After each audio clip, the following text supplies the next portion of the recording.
Hi friends, welcome to my channel YS village women. ఈరోజు అయితే పిల్లలకు ఒక మంచి రెసిపీ చేయబోతున్నాను. ఏంటంటే రాగిపిండి లడ్డూలు అయితే చేయబోతున్నాను ఫ్రెండ్స్.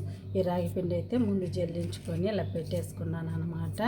ఇదిగో చూడండి, దానికి ఏమేమి కావాలో పర్ఫెక్ట్ కొలతలు చూపిస్తున్నాను. చేతకాని వాళ్ళైనా చాలా ఈజీగా చేసుకోవచ్చు ఫ్రెండ్స్. చూడండి, రాగిపిండి అయితే జల్లించుకొని ఇలా పక్కన పెట్టేసుకున్నాను. ఇప్పుడైతే ఈ కప్పుతోనే 1.5 కప్పు రాగిపిండి తీసుకున్నాను అనమాట. దీంతోనే బెల్లం అయితే 1 కప్పు తీసుకున్నాను అనమాట. పల్లీలు అయితే ముందుగా డ్రై రోస్ట్ చేసి ఇవైతే ఇలా పక్కన పెట్టేసుకున్నాను అనమాట. ఇవైతే కోర్సుగా మిక్సీలో వేసుకోవాలి. కొద్దిగా యాలక్కల పొడి తీసుకున్నాను. ఎండు కొబ్బరి అయితే 1 కప్పు తీసుకున్నాను ఫ్రెండ్స్. ఇది పైనుండే బ్లాక్ పార్ట్ అంతా తీసేసి మిక్సీ వేసాను అనమాట. ఇప్పుడైతే ఇది ఎలా చేయాలో అయితే చూపిస్తాను. రాగి లడ్డూలు చాలా ఈజీ ఫ్రెండ్స్. ఇప్పుడైతే ముందుగా మనము ఈ పిండి అయితే ఫ్రై చేసుకోవాలి. చూడండి, ముందుగా అయితే ఒక ప్యాన్ పెట్టాను అనమాట. ఇప్పుడైతే మనం స్టవ్ వెలిగించుకొని ఈ ప్యాన్ పెట్టుకొని ఇందులో అయితే ఒక 2 స్పూన్లు నెయ్యి వేసుకోవాలి ఫ్రెండ్స్. చూడండి, నెయ్యి అయితే ఒక 2-3 స్పూన్లు ఉంటుంది అన్నమాట. నెయ్యి అయితే వేసాను. నెయ్యి కరగనిద్దాం ఫ్రెండ్స్. చూడండి, నెయ్యి అయితే వేడెక్కింది. ఇప్పుడు ఈ రాగి పిండి అంతా ఇందులో వేసుకొని బాగా ఫ్రై చేసేసుకుందాము. అంతా వేసేసాను. మాడిపోకుండా స్లోగా ఫ్రై చేసుకోవాలి ఫ్రెండ్స్. సిమ్లో పెట్టేసుకొని పచ్చివాసన పోయే వరకు మనం నెమ్మదిగా ఇలా ఫ్రై చేసుకోవాలి. రాగి పిండిలో పచ్చివాసన ఉంటుంది కదా, ఆ పచ్చివాసన పోయే వరకు నెమ్మదిగా ఇలాగా మీడియంలో పెట్టుకొని బాగా ఫ్రై చేసేసుకుందాము.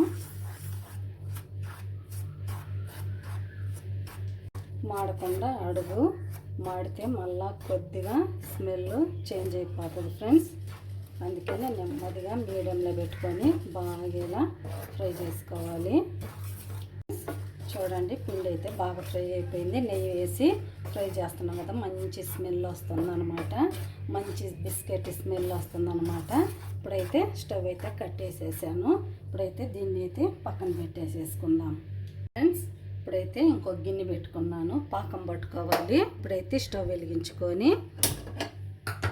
ఈ బెల్లం అంతా ఇందులో వేసేసుకుందాము. కొద్దిగా నీళ్ళు పోసుకుందాము. కరిగే వరకు బాగా నీళ్ళు పోసుకొని బాగా ఉడికించుకుందాము. పాకం రావాలి, లైట్ పాకం, తీగ పాకం రావాలి ఫ్రెండ్స్. ఇప్పుడైతే ఇది బాగా మరగనిద్దాం.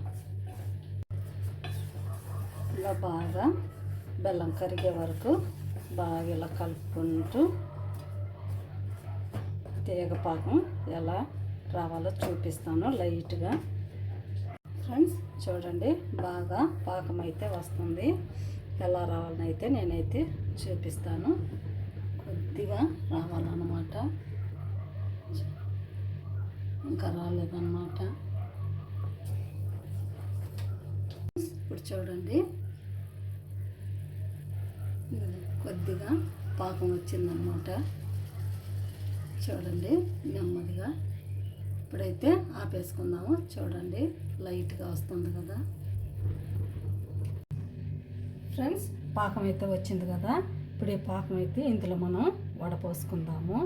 ఏమన్నా ఉంటే అయితే మనకు అయితే వచ్చేస్తుంది అనమాట. చూడండి, అంతా ఇందులో అయితే వడకట్టేసేసాను.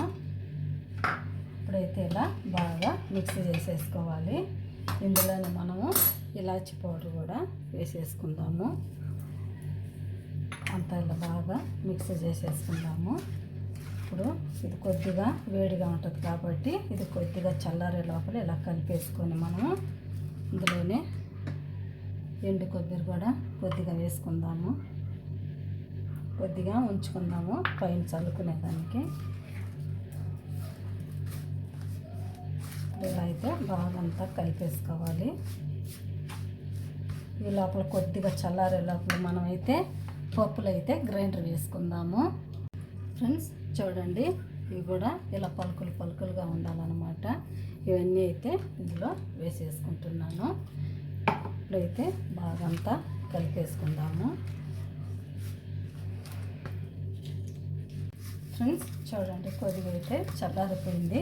అంతా ఇలా మిక్స్ చేసేసుకుని బాగా కలిపేసుకుందాము. మీకు ఒకవేళ జీడిపప్పులు బాదం పప్పులు అవి ఉంటే వేసేసుకోవచ్చు ఫ్రెండ్స్. లేని వాళ్ళ కోసం ఇలా చూపిస్తున్నాను అనమాట. ఉంటే వైన్ వేసుకోవచ్చు, ఏమైనా బాగుంటాయి ఫ్రెండ్స్. చూడండి, ఒకవేళ మీకు బెల్లం చాలలేదు అని అనుకుంటే కొద్దిగా పచ్చిపాలు కూడా వేసేసుకోవచ్చు అనమాట. చూడండి, అంతా ఇలా బాగా మన చపాతీ పిండిలాగా బాగా గట్టిగా ముద్దలాగా చేసేసుకున్నాము ఫ్రెండ్స్. చూడండి, అలా బాగా ముద్దలాగా కలిపేసుకున్నాను కదా. ఇప్పుడైతే మనం లడ్డూలాగా చుట్టేసుకుందాము. కొద్దిగా నెయ్యి చేతికి అంటుకోకుండా ఇలా వేసుకుందాము. ఇప్పుడైతే మనకి ఎంత సైజు కావాలో అంత సైజులో అయితే లడ్డూలన్నీ చేసేసుకుందాము. చూడండి, అన్నీ ఇలా లడ్డులన్నీ చుట్టేసుకుందాం. చూడండి, ఇప్పుడు ఎండు కొబ్బరి ఇలా ఉంది కదా, ఇలా ఇందులో అంతా ఎలా చేసేసుకుందాము. లడ్డూలు చేసుకొని అన్నీ ఇలాగే చేసుకొని చూడండి, ఒక ప్లేట్లో అయితే అన్నీ పెట్టేసుకుందాము. చాలా బాగుంటాయి ఫ్రెండ్స్. చూడండి, అన్నీ ఇలాగే చేసేసుకుందాం ఫ్రెండ్స్. చూడండి, అన్ని లడ్డులు అయితే చేసేసాను అనమాట. ఒక కప్పు పిండికైతే నాకు ఇన్ని లడ్డూలు వచ్చాయి. చాలా బాగా వచ్చాయి ఫ్రెండ్స్. చూడండి, మీకు నచ్చాయని అనుకుంటున్నాను. నచ్చితే ప్లీజ్ నా ఛానల్ని సబ్స్క్రైబ్ చేయండి, సపోర్ట్ చేయండి, ఇతరులకు షేర్ చేయండి. బాయ్. మళ్ళీ ఇంకొక వీడియోలో అయితే కలుద్దాం. చూడండి ఎంత బాగా వచ్చిందో. ఇలా ఎండు కొబ్బరితో కనుక రాగి లడ్లు చేస్తే చాలా బాగా ఇష్టంగా తింటారనమాట పిల్లకాయలు. చూడండి, నోట్లో వేసుకుంటే వెన్నలా కరిగిపోతుంది అనమాట. బాయ్. మళ్ళీ ఇంకొక వీడియోలో అయితే కలుద్దాం.